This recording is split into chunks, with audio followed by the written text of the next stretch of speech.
I'm Selva Rajah. I'm a chef, food writer, food historian, and author of 14 cookbooks.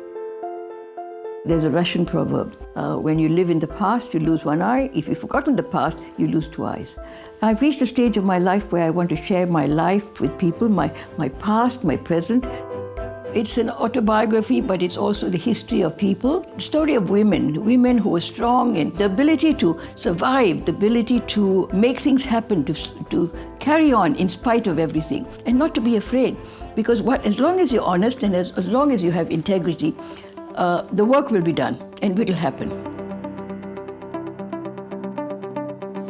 The book is full of recipes, it's food styles. I come from a magical background. My father came from Sri Lanka, he spoke Tamil. My Amma came from Canton, she spoke Cantonese. My mother was an orphan.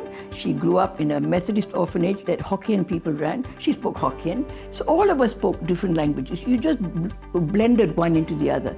We learned that during the war years that we had to survive. But survival also meant sharing, because there were people who were starving. We learned to FHB, family hold back. Family hold back meant if someone was there, we all would pretend we were not very hungry and we would take less.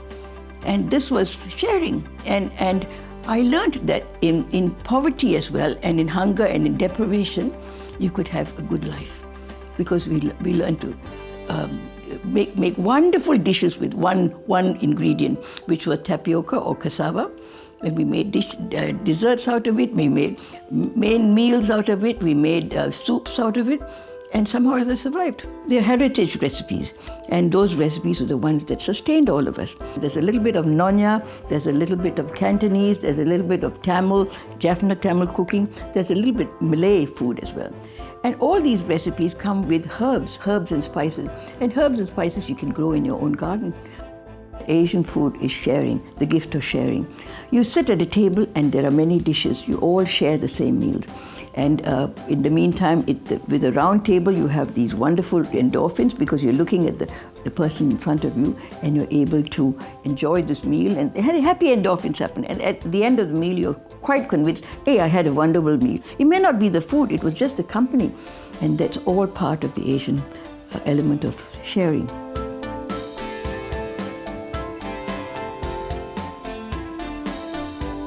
I just dream that the book will go to all the people all over the world, because this is a book about family, it's about migration, it's about people, it's got women who were strong, they were wonderful. I call them dragons because they were wonderful and they breathed fire into my life. I think that if you know the culture and the cuisine behind each recipe, it makes it much more meaningful to you.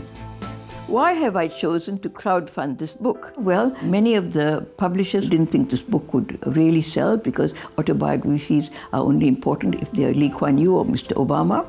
But I met a couple of young people, very, very interesting people, Angela and Richie of Akasa, who believed in the book. They absolutely enjoyed it. And between us all, myself and Angela and Richie, I think we'll make this book a success with your help and with your participation.